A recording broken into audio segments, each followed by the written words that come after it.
Mně to jako nestačí. A proto myslím si, že hodně lidí si myslí, že už to jako do výtvarného umění nepatří. Že zajímají právě naopak lidi, to vůbec nezajímá. Je to takový zvláštní druh masochismu. V prvním ročníku jsem realizovala projekt s bezdomovcem, kterým jsem ušila předměty denní potřeby ze slupek od salámů. Já když jsem studovala na akademii, tak jsem si všimla, v galerii chodí dost omezená skupina lidí a mě to teda vadilo dost.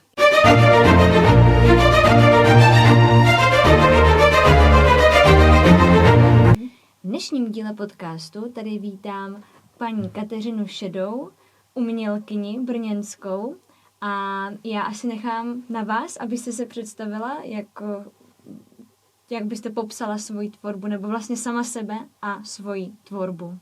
To se začala jsem na tom nejtěžší otázku. Já teda doufám, že nejsou jenom brněnská. Já mám k Brnu takový jako rozporuplný vztah. Mám ho ráda, ale zároveň mě dost leze na nervy. A proto se ho snažím těma věcma nebo akcema nějak trochu jako proměňovat. Nějak to na ně reaguje. Není to tak, že bych se snažila jenom vytvářet něco, co příjemně prostředí, a snažím se nějakým způsobem spolupracovat s lidma, zatahovat je do těch projektů a tím pádem oni se stávají spoluautory těch děl.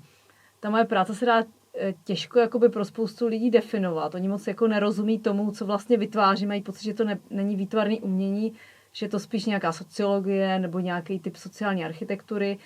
Ale já jsem jako studoval skutečně Akademii výtvarných umění. To znamená, myslím si, že to je vizuální umění, protože pořád pracuju podvědomě s nějakým obrazem. Mám pocit, že jakoby to, co vytvářím, je nadívání. A to, že potkáte člověka, který je vám sympatický, je v podstatě taky nějaký typ obrazu.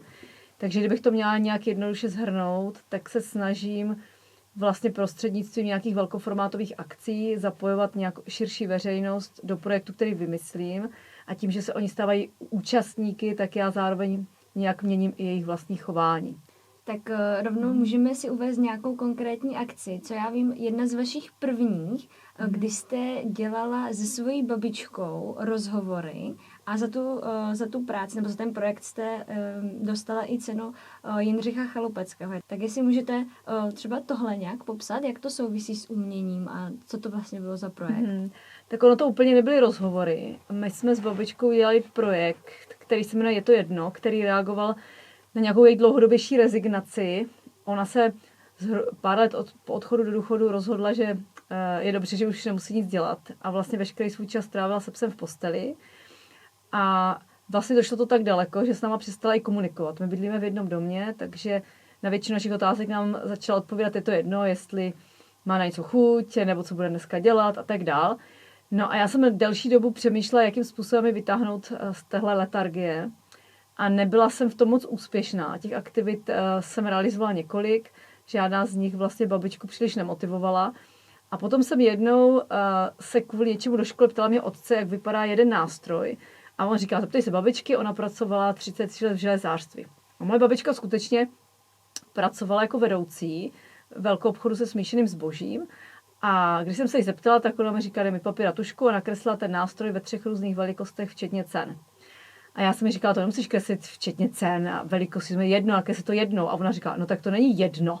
Máš 3 různé velikosti, máš 3 různé ceny. A to bylo vlastně poprvé, kdy ona po dlouhé době řekla o nějaké věci, že není jedno. A mě tehdy napadlo, že to je možná návod, jak ji vytáhnout z té letargie nějakým dlouhodobějším projektem. A napadlo mě, že bychom se mohli pokusit s ní ten obchod zrekonstruovat. Jako samozřejmě symbolicky, nějak ho jako nakreslit, zobrazit, a tím bych ji jako vytáhla z té letargie, že by prostřednictvím nějakého společného dialogu a vzpomínek vlastně kreslila ty jednotlivý nástroje, včetně těch cen. Samozřejmě, jako když jsem za ní druhý den přišla, řekla, že nic dělat nebude. Takže ta cesta k té realizaci byla jako ještě trochu krkolomná, ale nakonec se to skutečně jako podařilo. My jsme 3 roky, každý den 5 hodin kreslili ten velkoobchod. Nakonec se přiznala k tomu, že teda se nepamatuje jenom nástroje, ale kuchyň, kukování, armatury. To byla další část toho velkoobchodu. A víceméně jsme vlastně ten obchod dodělali, těch 650 položek, včetně cen, krátce před její smrtí. Ona potom odešla do nemocnice a měsíc potom zemřela, ale víceméně se nám vlastně ten celý obchod podařilo zrekonstruovat. Takže myslím si, že ten dialog, o kterém jsem mluvila na začátku, byl vlastně hlavním nástrojem k tomu, aby ona vůbec jako kreslila. Ale to, co jakoby se dělo, myslím, je nějaká jako společná jako aktivita k tomu, aby kromě teda toho, že ona něco dělala, tak zároveň vzpomínala ten svůj život, my jsme vedli nějaký společný dialog A když jsme dostali tu cenu Jindřicha Chaloupeckého, tak samozřejmě vznikla spousta hlasů, ohlasů veřejnosti, že tohle není umění a co to vlastně jako je, a že jsem se to nakreslila sama, že tohle amatér kreslit nemůže. Jiný hlasy zase říkali, že neumím kreslit, tak to za mě nakreslil někdo jiný. Bylo to zároveň jako dost kontroverzní, což mě tehdy překvapilo, a to myslím, že mě provází jako většinu té mé práce dlouhodobě, že to je přesto, že na první pohled s tímhletím do těch projektů nejdu, tak to vyvolává rozporuplné reakce a nutí to lidi jako přemýšlet, co to vlastně je, kam tu věc zařadit. Ale je potřeba jako říct, že většinou se to netýká těch účastníků. Účastníci tohle většinou neřeší. Účastníci, nebo většina těch lidí, který já do těch projektů zapojuju, nemá s uměním žádný, nechci říct kontakt, ale ani vztah. Jsou to lidi, kteří většinou ani nechodí do galerií, třeba výtvarné umění ani kultura je příliš nezajímá a pro ně je většinou důležitý jako pochopit smysl. Oni nehledají to, kam by to zařadili. Většinou se mi na to nikdy nikdo moc neptá, mě se na to ptají novináři. Ale jako ty samotní účastníci hledají nějaký obsah. A když s nima rezonuje, tak to není zase tak důležitý pro to rozhodnutí, jestli se do toho zapojit nebo ne. Takže vlastně děláte umění takové víc pro obyčejné lidi. Dá se to tak říct? No, já to dělám jako pro všechny. Jo, to myslím, že zahrnuje i vlastně celou tu jako škálu té společnosti. Já když jsem studovala na akademii, tak jsem si všimla, což není zase takový velký překvapení v České republice, že do těch galerií chodí dost omezená skupina lidí a je pořád stejná. A na rozdíl od mých spolužáků, nebo od většiny z nich, mě to teda vadilo dost. A do dneška mě to dost vadí a mám pocit, že tu kulturu skutečně jako tvoříme my všichni, že netvoří jenom nějaká část jako talentovaných lidí. Protože to, že si můj soused natře barák na úplně příšernou barvu, já na to musím celý život se dívat, je pro mě vlastně je vlastně možná daleko podstatnější, než to, že jdu do galerie a vidím hezký obraz. Takže mně přijde jako dost zásadní, jako práce s tou veřejností, nějaká její jakoby kultivace, aktivizace, zapojování, přesvědčování, že oni sami dohromady s námi jako ten veřejný prostor, ten veřejný život, ty vztahy jako ovlivňují.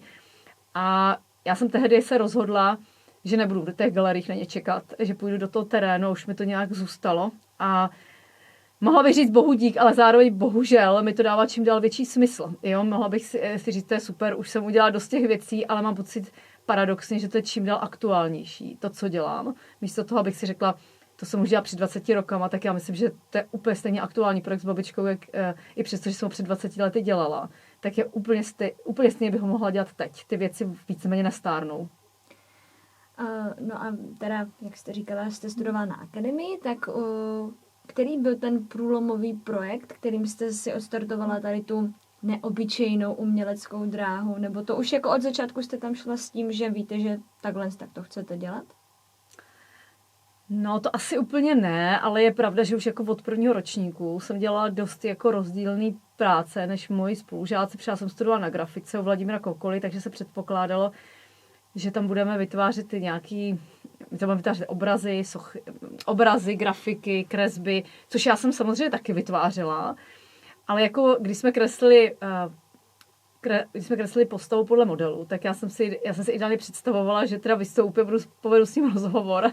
Úplně mě neuspokovalo, že si toho pověsím na zeď. To mi zůstalo. Takže už v prvním ročníku jsem realizovala projekt s bezdomovcem, kterému jsem ušila vlastně předměty denní potřeby, který byl ze slupek od salámu, který on si schraňoval a chodil si pro ně do jednoho supermarketu. A já jsem ho jako našla pod mostem, nebo našla jsem ho přímo u toho supermarketu, ale on mě pozval k sobě pod most a já jsem tehdy ty slupky vzala, vytvořila jsem z nich předměty. Byl to nějaký kabát, taška, nějaký obal na knížku a tehdy a myslela jsem si, že on v tom bude chodit v těch věcech. A on to tehdy prodal na reklamu, to už je 25 let. A koupil si zahradní domek, jo. Což je vlastně jako úplně jako skvělý výsledek. Já jsem se za to tehdy hrozně styděla. A vlastně jsem lhala na klauzurách na AVU. Říkala jsem, že on v tom chodí po Brně a vytvářela jsem vlastně nějaký jako kult toho, což vůbec nebyla pravda. Dneska bych samozřejmě odprezentovala, že to je super výsledek, že si koupil domek, ale tehdy mě to přišel vlastně úplný propadák. Nicméně myslím si, že na téhle práci, kterou jsem už dělala v prváku, bylo jako dost evidentně vidět, že mě zajímá trochu něco jako jinýho a úplně mě neuspokojuje to, že bych vytvořila nějaký obraz a ten si někam pověsila. A myslím si, že ten zlomový projekt přišel ve třeťáku, kdy jsem v obci Ponětovice přesvědčila celou obec, aby v jeden den dělali aktivity jako společně. A myslím si, že tahle jako práce byla jako zlomová. Nejenom v tom, co se při ní dělo, ale i to, jakým způsobem se změnil názor těch lidí na tu samotnou věc, když se jí zúčastnili. To je jeden z věcí, na kterou já vždycky si vzpomenu, když mi něco nejde, že tehdy mi to nešlo rok a správným pojmenováním a tím, že jsem to jako vydržela vlastně tu velkou negativní vlnu těch lidí, tak se to jako úplně otočilo. A někteří přitom za jeden den zapomněli, že to nechtěli dělat. Tak to mě vždycky motivuje, že to jako smysl má. A neříkám, že kdybych jsem tu věc neudělala, že dělám úplně něco jiného, ale dost to jako formovalo tu mou další jako práci vlastně do dneška. A který z těch projektů byste označila, z těch všech, co jste teda za tu svou dlouhou kariéru projektovala, který vám tak jako nejvíc přišel, že opravdu jste něco změnili, nebo který vám třeba nejvíc přirostl k srdci, pokud teda pomineme babičku, to asi chápu, že to byla největší taková srdcovka. No, ono je to jako hrozně těžký. Já to jako úplně nemám, tuhle hitparádu, protože jsem jich udělala třeba 60. A s řadou z těch lidí udržuji nějaký kontakt dlouhodobý a každý z nich mi nějak jako přirostl něčím jako jiným. Někdy je to paradoxně tím, že to mělo natolik negativní jako reakce, že lidi nemají rádi mě, ale je to stmelilo proti mně. Jo? I to může být výsledek toho projektu. Jo? Pro mě je to hodně důležitý. Ne, že bych trvala na tom, že ta moje práce musí odpovědět tomu mému příjmení, že mám jako víceméně jako zmizet. Ale myslím si, že to, na čem nejméně záleží, jsou vlastně skutečně jako já. A některé ty projekty to ukazují, že tedy se jako naštvali, co jim to tady jako dělám. A to byl motiv, proč to vlastně začali dělat, jo, proti mně. Jo, já nejsem jako Karel Gott, aby mi nakonec jako zatleskali. Samozřejmě by to bylo super u všech těch věcí, ale já ty věci jako proměňuju a ta proměna sebou často jako nese tu negativní reakci. Lidi jako, já je vyzývám k tomu, aby dělali něco společně a často nejde o tu myšlenku, ale o to, že to mají dělat spolu. Ty lidi to spolu dělat nechtějí. Nechtějí se podílet na akci s sousedem, kterým leze na nervy, nechcou se s ním vyfotit na jedné fotografii. A to je jako dlouhá cesta, než jsem k tomu přišla, protože na začátku jsem veškerý jejich motivace především obracela sama na sebe a na to, co jsem vymyslela. Dneska už vím, že to tak jako není, že se rozhodu na základě mnoha různých jako věcí, takže vybrat jednu věc je hrozně jako těžký. Mám část projektů, který podle mě rezonují a odkryly jako důležitý témata, třeba projekt Elitka ve Varnsdorfu, kdy jsem 700 seniorů zapojila do oslavy bývalé slavné továrny na punčocháče Elité. A když jsem jako se snažila přijít na to, jak by ty oslavy měly vypadat a snažila se s nima sdílet vzpomínky na tu Elitku, tak se ukázalo, že ty vzpomínky jsou jenom pozitivní, ale mají jako docela trauma z toho, jakým způsobem ta továrna se s nima rozloučila. Takže od toho roku 89, kdy měli ta továrna víceméně se 3000 zaměstnanců, tak postupně víceméně všechny povyhazovala. Já jsem přemýšlela o tom, jakým způsobem ty oslavy udělat a napadlo mě, že bych se mohla tohleto trauma zkusit jako nějak napravit. Takže jsem ty oslavy koncipovala tak, že ten poslední den, to jejich poslední směnu, kde vyhodili, zopakujeme a vlastně jakoby se pokusíme ten poslední den nějak změnit. No a zjistila jsem si hodnotu továrny v tom roce 89, to bylo zhruba 210 milionů. A teď jsem rozdělila mezi těch 700 zaměstnanců, který jsme postupně našli během roku. No a vycházelo to, že by každý měl dostat 300 000 korun. Potom jsme vytiskli peníze, který odpovídali dnešním bankovkám. Na každé z nich byla podobizna toho člověka s nějakou vzpomínkou. No a na ty oslavy jsme otevřeli tu továrnu. Znovu jsme otevřeli ředitelnu ve spolupráci se současným majitelem té továrny. A vlastně v jedné hale probíhala oslava té Elitky a v druhé hale seděl ředitel. Do té role jsem obsadila herce Otakara Brouska z divadla na Vinohradech. A vlastně to spočívalo v tom, že on každýho toho zaměstnance pozval do té ředitelny a tam mu poděkoval za tu celoživotní práci, dal mu těch 300 000 bankovek, kde byly vlastně ty jeho jako kolegové a ty vzpomínky. A vlastně já jsem jakoby se o něco jako snažila a něco jsem si představovala, ale vlastně myslím, že jsme všichni byli jako šokovaní, jakým způsobem to zafungovalo. Vlastně i když to byla hra a věděli jsme, že nemůžeme něco jako zopakovat, tak si myslím, že i vlastně ten herec a všichni jsme byli jako více paralizovaní, jak hrozně dobře to jako fungovalo a jak stačila jak vlastně stačilo vytvořit vlastně jednoduchý divadelní představení v ředitelně. A pro ty lidi to bylo jako hrozně důležité. Někteří nám říkali, jsem celý život, nebo já jsem zbytek života čekal, až mi konečně někdo zavolá. A já jsem říkala, já nejsou ředitelka. To je jedno, kdo zavolá, hlavně, že někdo zavolá. Tak myslím si, že takováhle věc se jako vlastně nedá srovnávat s tím, když potom babičku aktivuju. I když je to téma stáří. V Bedřichovicích se zase jako podařilo po jedné akci vybudovat jako celou náves, to znamená proměnit nějaký veřejný jako prostor. Vlastně každá ta věc trošku jakoby ukazuje něco jako jiného a myslím, že by to bylo jako nespravedlivý vůči nim si vybrat nějakou, která mě nejvíc jako zasahla, protože mezi nimi jsou i ty negativní, jo, a jsou opravdu jako proto, že mě to samotnou překvapuje. Jsem si říkala, tyjo, to vlastně vůbec důležitý, že oni mi jako nadávají. Jsem z toho byla traumatizovaná, blokovala jsem se sítě a jsem si říkala, to je super, můj spolu jako mluví, ty, kteří nemluvili. Říkám, to je vlastně jako dobrý. Takže i já sama hledám jako tu svou roli v těch věcech a často řeším, jestli vždycky tam mám být, ale v jaké tam mám být roli. Jestli mám být skutečně jako šedá, nebo to mám jako vést, nebo v jaký moment mám jako zmizet z těch věcí. To taky není věc, která by byla jako předem jako daná. A podstatně je taky říct, že v každé té věci jde úplně o něco jiného. Takže i když na první pohled vypadá jako úspěšnější, než ta jako jiná, tak já jsem se třeba v té jiné o to stejně nesnažila. Jo, je to jako důležitý říct. Občas si to lidi jako pletou. Jo? Když jsem dělala Brno s průvodce brněnským Bronxem, tak často zaznívala nějaká kritika, že jsem jako romskou otázku a podobně jako vlastně tím projektem nevyřešila. Já jsem žádnou nechtěla řešit. Jo, já jsem chtěla vytvořit průvodce lokalitou, která má nějaký jako stigma a dlouho jako lidi jako řešili, že tam ani nevystoupí z tramvaje a že se tam jako neprojdou. A já, když jsem tu knihu jako dělala, tak jsem ji schválně věnovala všem, kteří brněnský Bronx dobře znají a nikde tam nebyli. Což si myslím, že je velká část Brna. A pro mě bylo důležité, že vystoupí a projdou si to a že jim to bude připadat ta lokalita zajímavá.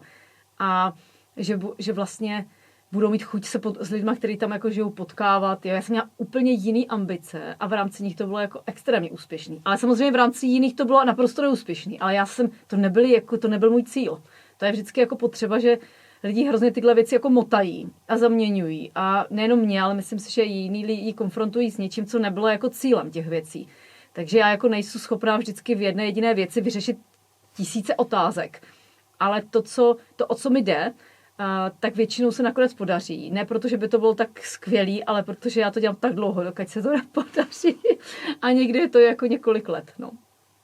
Vladimír Kokol je můj pedagog na AVU, nám vždycky říkal, že jako nemáme se snažit naplňovat kritéria, že se máme snažit překračovat a máme si vytvořit svoje vlastní. A ne, že bych se toho jako držela, ale myslím si, že ta moje práce tomu jako odpovídá. Mně to vlastně jako nestačí. Určitě ani to, že čekám v galerii, kdo tam teda jako přijde, tak to mě teda rozhodně neuspokuje. Za první si myslím, že tam chodí lidi, kteří víceméně kultivovaní trochu jsou, anebo s tím jako pracujou. Mě zajímají právě naopak lidi, to vůbec nezajímá. Je to takový zvláštní druh masochismu. A já to často říkám na přednáškách, že čím méně to zajímá, tím víc oni zajímají mě. A často se to děje, že oni jsou potom největší fanoušci těch projektů, pokud k té proměně jako dojde. Jo, že jsou sami překvapení sebou a já se snažím vlastně vytvořit jako moment, kdy oni se rozhodnou zkusit něco, co by dřív třeba neskusili a během toho se jim to chování nebo nějaký náhled na tu věc jako promění. To znamená to, co někteří mě vyčítají, a považuji to třeba za manipulaci typu, že ty lidi nevědí, tak já považuji vlastně za nejvyšší jako hodnotu, že přestanete jakoby zkoumat, jako jak v té roli budete vypadat a podílejte se na něčem, co vás do určité míry převyšuje, že jako zkusíte něco jako novýho. A když jste jako mladá, tak ono je to jako jednoduchý, ale když jako v 50, 60, 70 letech někdo rozporuje věci, o kterých si myslíte, že jste si jima jistá, tak je v tom jako kus odvahy se rozhodnout někam jít pyžamu a někam odjet a nevím kam a vlastně jako netrvat na tom, že to je jako podvod a být vlastně sám sebou a tomu věcí překvapený. Já s tím jako pracuji dlouhodobě a samozřejmě je to opět nějaká abstraktní jako věc, ale jako probouzení čerstvosti u lidí, kterým je 60-70, mě to vlastně jakoby fascinuje. Jo, mám pocit, že lidi dneska, kromě teda jako, že jsou negativní a Češi speciálně, mají vlastnosti, které jsou spíš, že si stěžují neustále a tak dál, tak to probouzení jako čerstvosti ve smyslu, že si nejste jistý těma věcma, jste schopeni jakoby měnit a předefinovávat, tak je pro mě jako velká výzva. A před pár dny jsem dodělala v Kutné Hoře projekt, který což byla akce, která byla stejně tak koncipovaná jako v Brně na Vánoce. To je jako téma, který mě dlouhodobě jako zajímá, protože mě leze na nervy, ta forma, jak probíhá. Takže jsem se snažila nejen v Brně, ale i v té Kutné Hoře navrhnout formát, kdy lidi se nezaměřují na vánoční strom a na výzdobu, ale snažila jsem se přijít na formát, kde by ty lidi měli vánoční atmosféru bez všech těch prvků. No a udělala jsem si průzkum v Kutné Hoře a zjistila jsem, že diametrálně rozdílný názor na tu Kutnou Horu mají lidi, kteří bydlí v centru a ty, kteří provozují místní obchody, jako ti, kteří bydlí na okraji a periferii, což je jako vlastně větší skupina. A lidi v centru říkali, že tam mají spoustu kultury, je tam spoustu obchodů a že vlastně vůbec nic dalšího nepotřebujou, ale nechodí jim tam jako vlastně ty místní lidi. Je to jenom pro turisty. A lidi na okraji, třeba u Kauflandu mi řekli, že tam jako není vůbec nic, že Kutná Hora je mrtvá, že skončila, že to je úplně na hovno město, že vlastně všechny, že i na ty Vánoce musí do Čáslavi do Kolína. Takže mě napadlo, že bych mohla jako vytvořit projekt, který by ty dvě části propojoval. A současně jsem často slýchávala, že Kutná Hora je typický město na dovolenou, stejně jako Krumlov, ale nikdo se to nemůže užít. Tak mě napadlo vytvořit takovou netradiční cestovku, která bude nabízet Kutnohorákům zájezdy do jejich vlastního města. A tu jsme zahájili na začátku prosince, kdy jsme vyzvali veřejnost, ať jedou na dovolenou se sousedem. A skutečně já jsem pozvala do Galerie Středočeského kraje jako lidi, kteří provozují místní obchody, galerie, byli tam i lidi, zástupci třeba církve. A z nich se nám podařilo skutečně dát dohromady 70 partnerů, kteří se všichni zapojili, všechno dali zdarma do toho programu. Takže teďka jsme před pár dny dělali 8. zájezd do toho, aby je to teda jako naprosto jako fascinující. Já jsem z toho úplně jako unešená, z toho formátu. I přesto, že je to nesmírně náročný, tak vlastně vidíte, jak propojujete nejenom lidi v centru k nějaké společné aktivitě, ale propojujete i lidi na tom zájezdu. Symbolicky propojujete centrum s okolím. A já jsem se snažila dohromady s režisérem Jakubem Ondráčkem vlastně mapovat ty jednotlivé zájezdy ve filmu, který se teďka vzala Česká televize, takže z toho bude celovečerní dokument. A myslím si, že je tam jakoby vidět, že můžete vlastně úplně jednoduchým formátem vytvořit vlastně fungující program, bez toho, aniž byste potřebovali spoustu nějakých dekorací a pracujete jen s tím, s čím tam je. A my, když teďka pracujeme třeba a sdílíme s těma podnikateli jako ty zkušenosti, tak stačí jedna jediná návštěva v obchodě, kde ty lidi nikdy nebyli a v okamžiku, kdy ten podnikatel se z roli cizího podnikatele změní v souseda a vítá vás v roli hostitele, tak oni nám vlastně řekli, že ty lidi se jim tam vrátili nakoupit vánoční dárky. Že vlastně jakoby úplně banální model je naprosto jako funkční a my teďka vlastně se snažíme zpracovat ty ohlasy, snažíme se vytvořit film a je to jako jedna z věcí, která mě zajímá, jestli se dlouhodobě nemůže stát jako vlastně součástí strategického plánu města.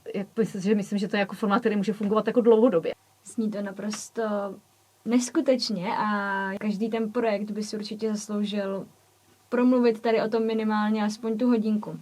Každopádně, kdybyste měla říct jednu jedinou věc, kterou si diváci, posluchači tohoto podcastu můžou odnést, tak co by to bylo? Co byste jim chtěla sdělit? Úplně obyčejným lidem, co se tady na to dívají.